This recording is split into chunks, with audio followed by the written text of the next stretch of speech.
Corona को न्योता क्यों?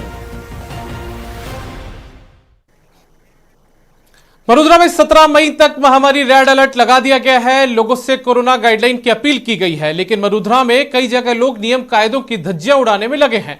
बाजारों में खरीदारी के लिए भीड़ उमड़ती है, जिससे कोरोना गाइडलाइन का पालन करना मुश्किल हो रहा है। ना तो मास्क सही तरीके से लगाया हुआ होता है और ना ही सोशल डिस्टेंस होती है। कई जगहों पर तो लोग बेवजह घर के बाहर घूमते दिखाई देते हैं। प्रशासन लोगों से बार बार अपील कर रहा है कि कोरोना गाइडलाइन का पालन करें। अस्पतालों में मरीजों की भरमार है, अस्पतालों में बेड और वेंटिलेटर की कमी है। इन सब के बावजूद कई लोग सुधरने को तैयार नहीं है। ये लोग खुद के साथ साथ दूसरों की जिंदगी खतरे में डाल रहे हैं। और इस पूरे मसले पर हमारे साथ बातचीत करने के लिए एक पैनल जुड़ा हुआ है। हम उनसे तारुफ करवा देते हैं। डॉक्टर रवि प्रकाश है, एचओडी है इमरजेंसी मेडिसिन के। इसके अलावा हमारे साथ में डॉक्टर चारू चोपड़ा हैं, समाजसेवी हैं वो, और धीरज भटनागर वरिष्ठ पत्रकार हैं। ये तीनों हमारे साथ जुड़े हुए हैं और इनके साथ हमारी चर्चा को हम आगे बढ़ाते हैं। सबसे पहले डॉक्टर रवि प्रकाश का रुख करते हैं। डॉक्टर साहब, सबसे पहले आपसे जानना चाहेंगे कि आखिर ऐसी कौन सी बातें हैं, ऐसी कौन से नियम कायदे हैं जिनका पालन कर अभी भी इस दौर में कोरोना से लोग बच सकते हैं?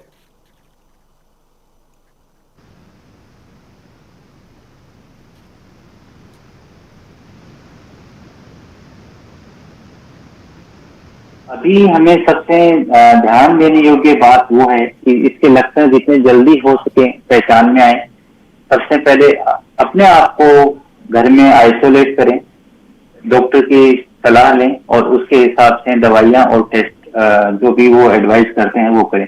पर सबसे इम्पोर्टेंट है, जितना जल्दी इसके लक्षण आप पहचान पाओगे उतना जल्दी आपको आइसोलेट करना है अपने आप को, और घर में और बाहर सबको मास्क यूज करना है और आइसोलेट करके फिर अपने को डॉक्टर की सलाह लेनी चाहिए जल्दी से जल्दी। डॉक्टर साहब, ये तो तमाम बातें रही कि आपको लक्षण पता लग जाए तो उसके बाद में आप उसका इलाज शुरू कर सकते हैं, आइसोलेट रहें। लेकिन इसमें सबसे बड़ी बात, कोरोना की चैन को तोड़ने के लिए सबसे बड़ा जो मुद्दा है, सबसे बड़ी बात जो है वो ये है कि लोग जो नियम बनाए गए हैं सरकार की तरफ से उनकी पालना करें। वो कितनी बड़ी भागीदारी इसमें हो सकती है जनता की?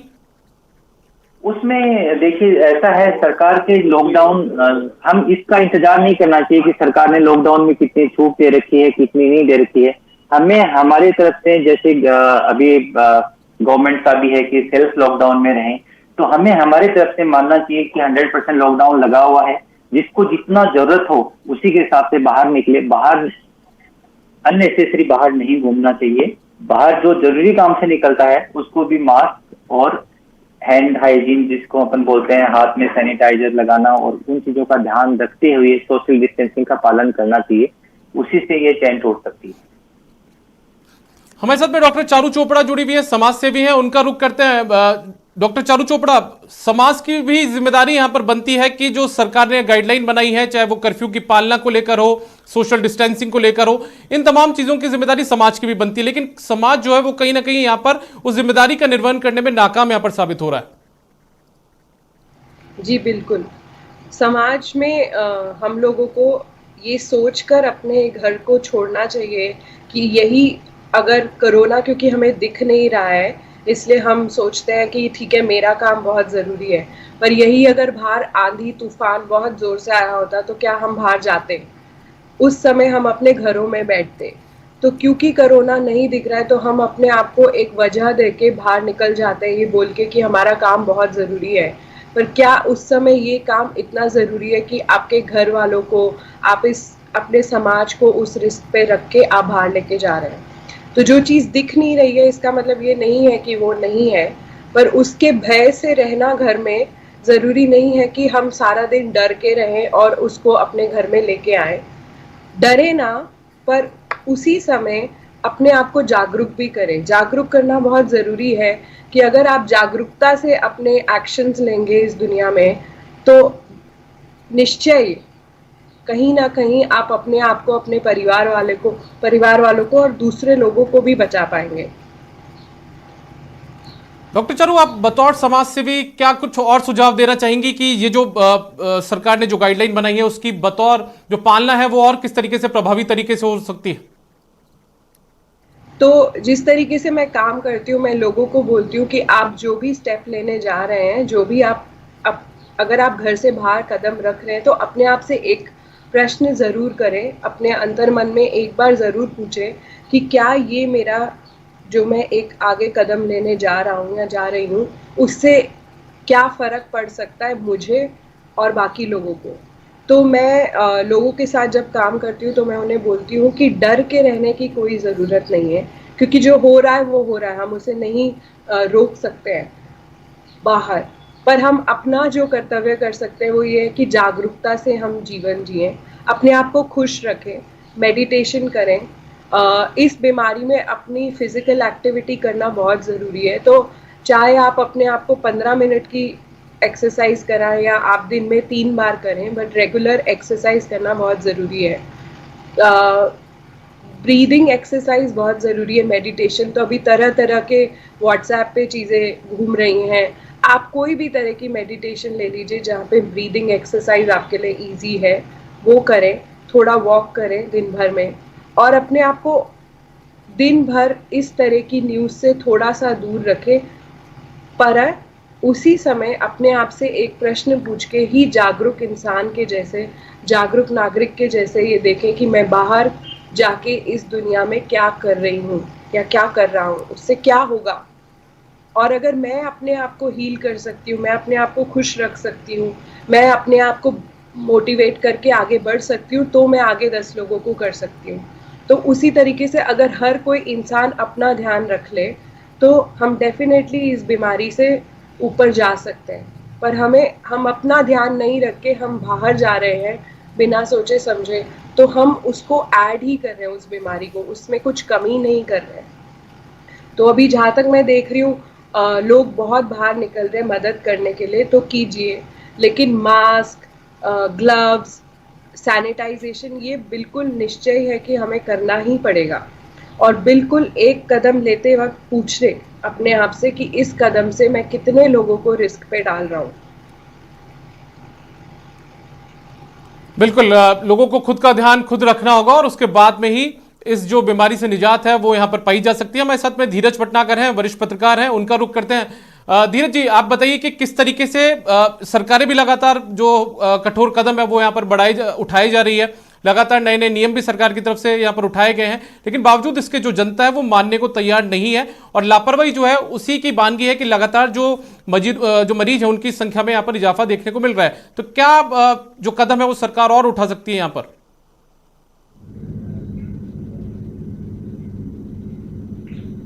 देखिए, सरकार अपनी तरफ से जो बार बार कह रही है उसमें मुझे लगता है कि कहीं ना कहीं थोड़ा नजरिए में चूक हो रही है।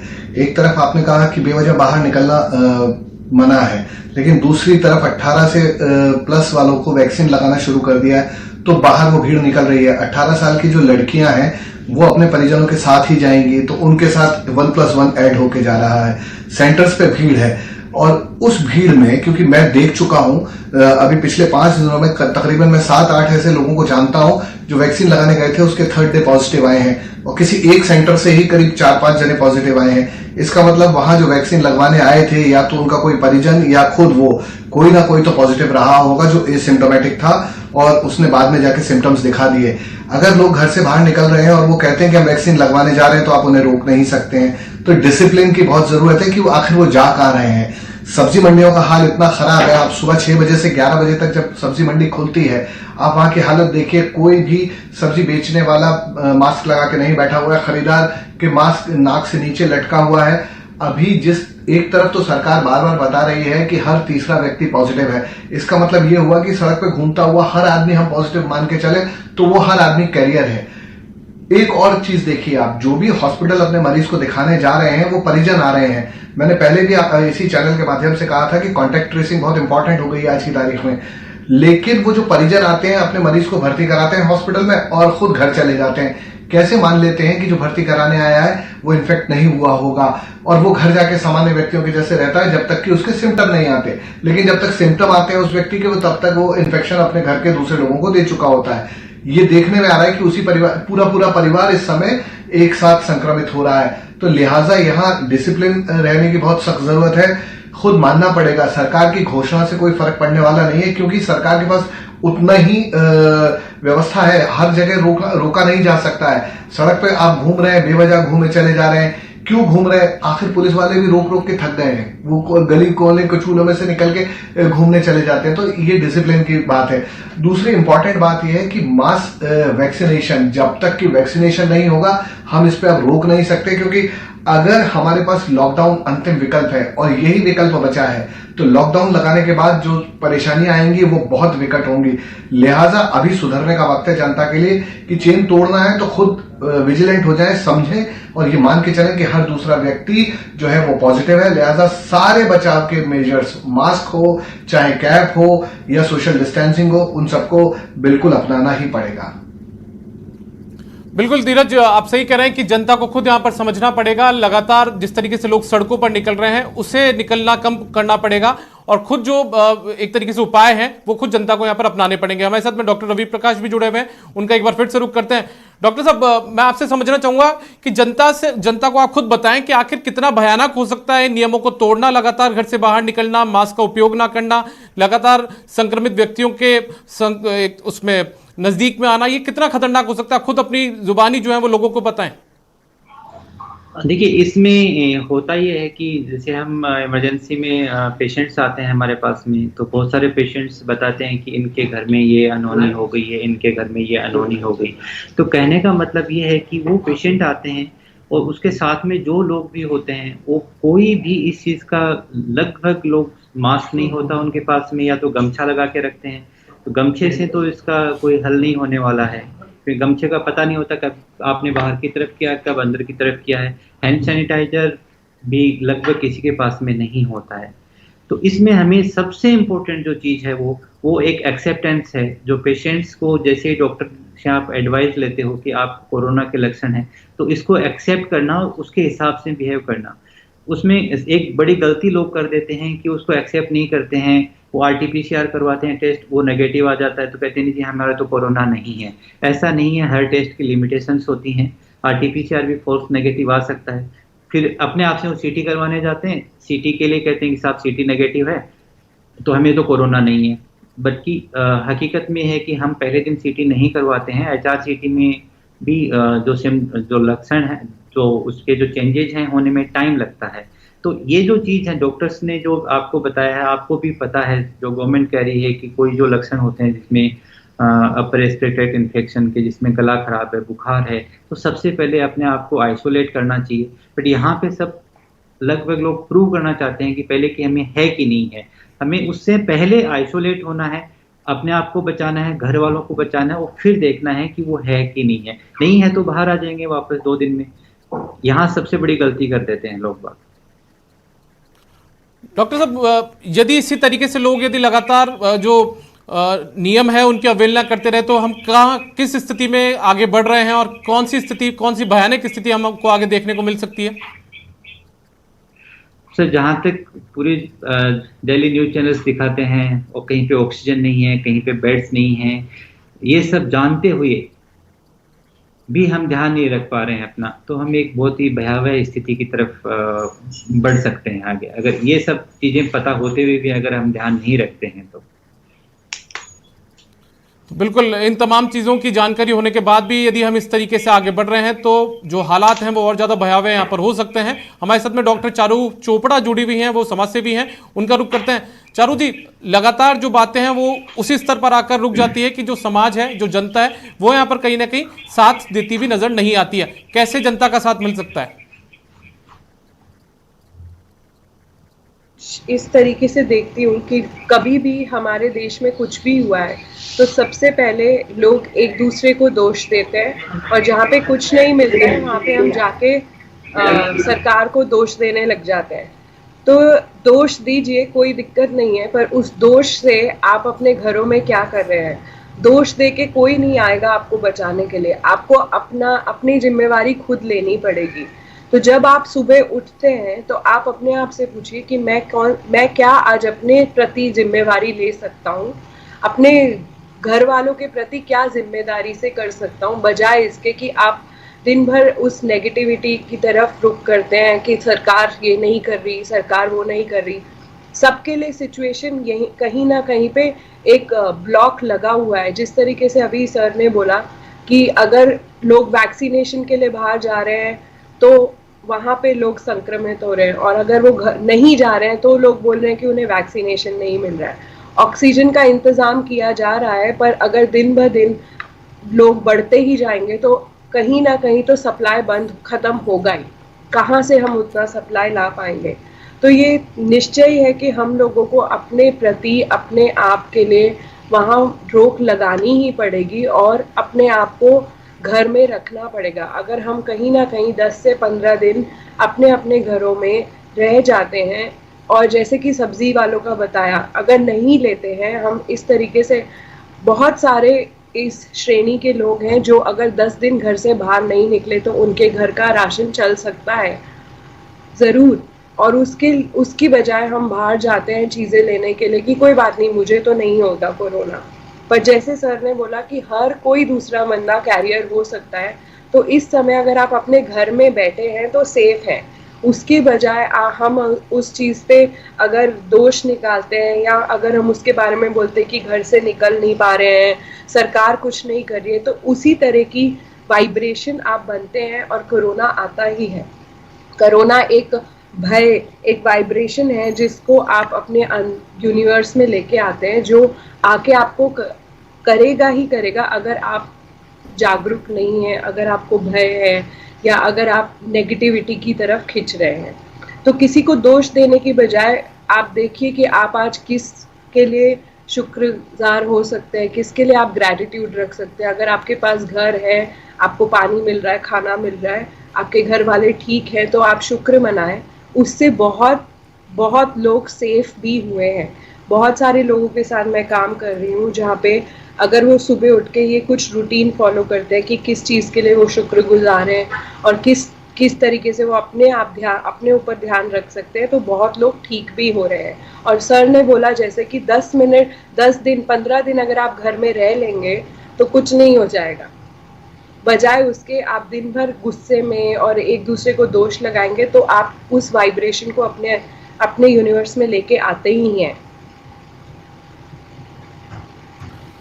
जी बिल्कुल, हमारे साथ में धीरज भटनागर भी जुड़े हुए हैं, उनका रुख करते हैं। धीरज, सरकार लगातार पहले जन अनुशासन पखवाड़ा चलाती है, उसके बाद भी जब उसके फायदे यहाँ पर उतने नहीं मिलते हैं तो उसके बाद में महामारी रेड अलर्ट जन अनुशासन पखवाड़ा घोषित करना पड़ता है सरकार को। यदि इसमें भी यदि जनता नहीं मानती तो आगे क्या कदम है जो सरकार को मजबूरन उठाने पड़ सकते हैं फिर?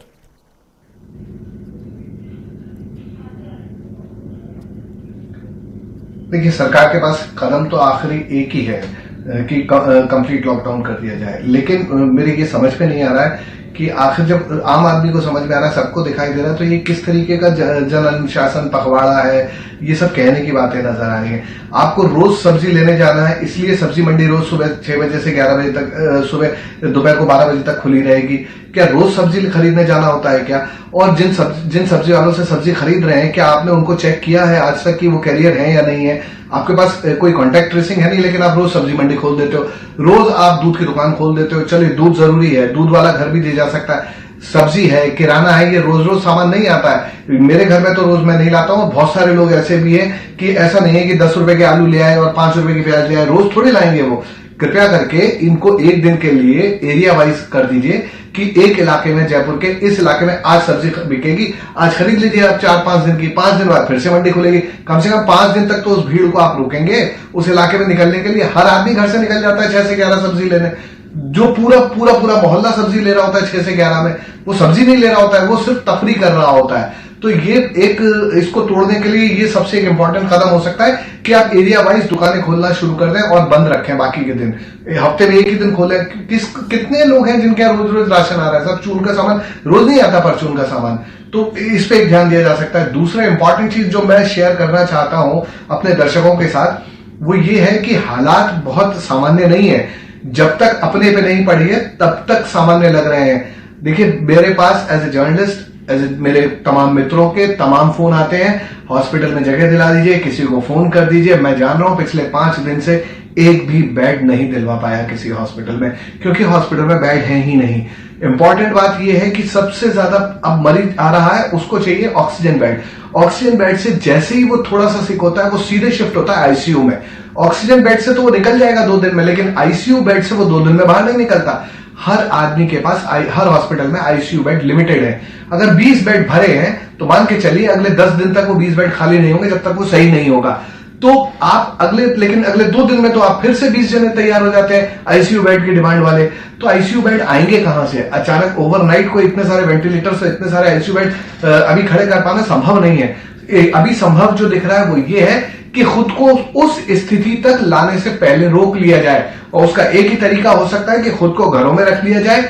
जो भी प्राइमरी सिम्टम्स पहले आ रहे हैं डॉक्टर की सलाह से खुद को ट्रीट करा लिया जाए और बच लिया जाए। अगर ये लगातार ऐसे चलता रहा तो जान के चलिए स्थितियां हाथों से बाहर ही निकलने वाली हैं, ये काबू में नहीं आएंगी। जिस तरीके से कल 4000 से ज्यादा आए हैं, आने वाले कल में इससे भी ज्यादा मरीज होंगे। धीरज, आपको क्या लगता है कि जिस तरीके से 2020 में जो सख्ती की गई थी, चाहे वो लॉकडाउन लगाकर की गई हो, तो वैसी ही सख्ती फिर से राजस्थान को जरूरत है, जिसके बाद ही राजस्थान दूसरे प्रदेशों से कुछ बेहतर प्रदर्शन यहां पर कोरोना प्रबंधन में कर पाएगा?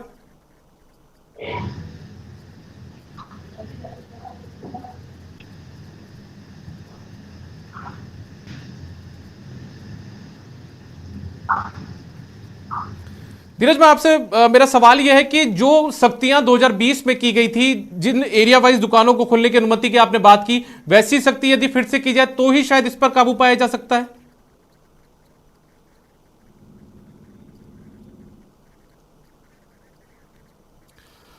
धीरज से हमारा संपर्क नहीं हो पा रहा है। डॉक्टर रवि प्रकाश का रुख करते हैं, वो एचओडी हैं इमरजेंसी के मेडिसिन के, और उनका रुख करते हैं।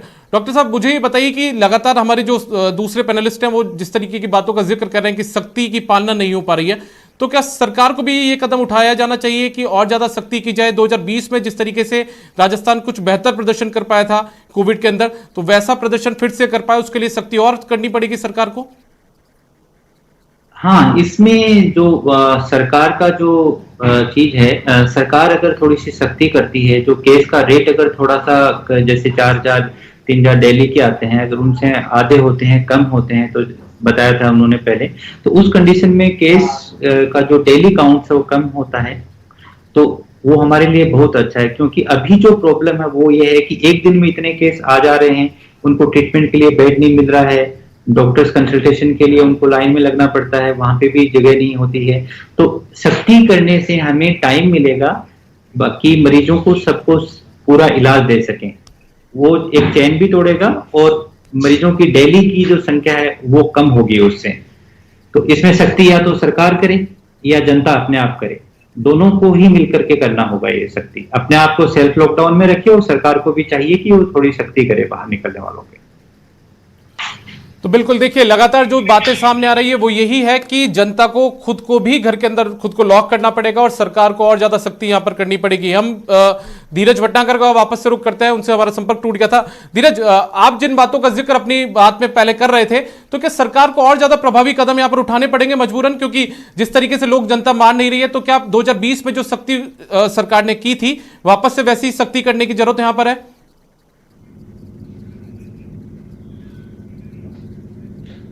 इसके अलावा कोई चारा नहीं है। अगर आज ये सख्ती नहीं करी तो आप मान लीजिए जिस तरीके से अभी कल का दिन था, आज की हेडलाइन सब जगह यही है कि सबसे ज्यादा मरीज जयपुर में पाए गए, 4000 से ज्यादा आए हैं। आने वाले दिनों में ये कम होने वाले नहीं है क्योंकि संक्रमण अभी फैल रहा है। आपको ये पता नहीं है पीक कब आएगा, क्योंकि हमारे पास रोकने का कोई रास्ता नहीं है। वैक्सीन आपके पास है नहीं लगाने के लिए। 18+ वालों को आपने वैक्सीन लगाने के लिए बाहर निकालने पे मजबूर कर दिया है, वो बाहर घूम घूम के वैक्सीन लगवा रहे हैं। अभी ये वैक्सीन लगा के बचेंगे कितना मुझे इतना नहीं मालूम है, लेकिन ये बाहर जाके संक्रमित जरूर होंगे और घर आके अपने बूढ़े बुजुर्गों को और ये गिफ्ट में कोरोना देने वाले हैं। क्योंकि वैक्सीन के सेंटर्स पे आपने कोई 5 मिनट या 10 मिनट के एक स्लॉट में 5 जनों को बुलाया हो, ऐसा नहीं है। 1 घंटे के स्लॉट में 15 जनों को बुलाते हैं, आ जाते हैं 35 जने। इतने हाईली इनडिसिप्लिन लोग हैं कि जब आपको टाइम दिया है 10 से 11 में, आप 10 जनों को टाइम दिया, लेकिन 35 जने तो पहले वहां खड़े हुए, वो सब जुगाड़ देख रहे होते हैं। कोई एक आदमी फोन ढूंढ रहा होता है, कोई जानकार मिल जाए पहले मेरे लगा जाए। भैया जिसका नंबर जब आए तब लगवा लो वैक्सीन, थोड़ा टाइम दो, दूरी बना के रखो। लेकिन नहीं मान रहे, नहीं सुधर रहे हैं। इस सुधारने के लिए सरकार को ही कड़ा कदम उठाना पड़ेगा। जो मेरी ऑब्जर्वेशन है वो मैं बता रहा हूं, क्योंकि हॉस्पिटल्स की हालत बहुत अच्छी नहीं है, मरीजों का बोझ बढ़ता चला जा रहा है और हॉस्पिटल से आप कितना एक्सपेक्ट करेंगे? जब है ही नहीं बेड तो कहां रखेंगे? और जिस तरीके से आप लोगों को लगता है कि और बेड बढ़ा दो, बेड तो बढ़ा दोगे, डॉक्टर और नर्सिंग स्टाफ कहां से लाओगे साहब? ऑक्सीजन कहां से लाओगे? सिलेंडर्स कहां से लाओगे? लिहाजा इस नंबर को कम करना बहुत जरूरी है। सरकार को चाहिए कि हर कुछ इलाकों में परमानेंट पक्का बिल्कुल बंद कर दे। नहीं निकलना है मतलब नहीं निकलना है बाहर। कोई दुकान नहीं खुलेगी तो नहीं खुलेगी। एक दिन में ही परचून का सामान खरीद लीजिए, एक दिन में 5 दिन की सब्जी खरीद लीजिए, बाकी 5 दिन बंद, कोई नहीं निकलेगा बाहर। तभी ये रुक सकता है, वरना नहीं रुकने वाला। ऐसे आप बहुत लीनियंट होके छूट देते रहेंगे कि आप जाइए सब्जी खरीदने की आपको छूट है, आप जाइए दूध खरीदने की छूट है, तो ये छूट ऐसी छूट चलती रहेगी और आपके नाम मात्र को हर रोज चाहे कितने ही पखवाड़े लगा लें जन अनुशासन के, ये सिर्फ नाम के ही पखवाड़े रह जाने वाले हैं। बिल्कुल, सरकार को सख्ती यहां पर करनी पड़ेगी। हमारे साथ में डॉक्टर चारू चोपड़ा भी बनी हुई है, वो समाज से भी। एक बार फिर से उनका रुख करते हैं। डॉक्टर चारू चोपड़ा, हमारे पैनलिस्ट लगातार वही बात उठा रहे हैं कि सरकार को और सख्ती यहां पर करनी पड़ेगी, तो ऐसे में जनता की भी एक जरूरत बनती है कि वो अपनी जो एक जो नियम उसके लिए बनाए गए उन नियमों का पालन यहां पर करें। आप कुछ अपील करना चाहेंगी जनता से बतौर समाज सेवी? जी देखिए, हम बचपन में स्कूल जाते थे तो किसी को पसंद नहीं आता था जब हम पे रूल्स लगाए जाते थे। प्रिंसिपल हमको बोलते थे ये काम नहीं करना है और सब लोग उस रूल को तोड़ना चाहते थे। तो रूल्स हमारे लिए ही हैं, इस समय हमारी जान के लिए ही हैं। सरकार की भी लिमिटेशन है। सरकार तो रूल लगा देगी, मगर अगर आप उसे तोड़ना चाहते हैं तो आप किसी ना किसी तरीके से तोड़ेंगे ही। तो जितना सरकार को आप दोष दे रहे हैं, सरकार को बोल रहे हैं कि सख्ती कीजिए, उतनी ही सख्ती अपने आप से पूछिए कि उतनी सख्ती मैं अपने आप के साथ क्यों नहीं कर रहा हूँ। उतनी ही सख्ती आपको भी जरूरी है। अगर सरकार को बोलते रहेंगे सख्ती कीजिए, पर आप कहीं ना कहीं से कुछ ना कुछ ढूंढ के बाहर निकल ही जाएंगे, तो सरकार क्या करेगी इसमें? जी चलिए, डॉक्टर चारू चोपड़ा बहुत बहुत शुक्रिया आपका। डॉक्टर रवि प्रकाश आपका भी बहुत बहुत शुक्रिया, और धीरज भटनागर आपका भी हमारे साथ जुड़ने के लिए बहुत बहुत शुक्रिया। तो ये हमारे पैनलिस्ट जो हमारे साथ जुड़े हुए थे, तमाम एक्सपर्ट्स का कहना यही है कि जनता को तो यहां पर समझना पड़ेगा ही कि वो जो नियम है, गाइडलाइंस है सरकार ने जो बनाई है, उनकी पालना करे, बल्कि जो सरकार है उसको भी थोड़ी सख्ती और बढ़ानी यहां पर पड़ेगी, जिसके बाद इस कोरोना से काबू पाया जा सकता है।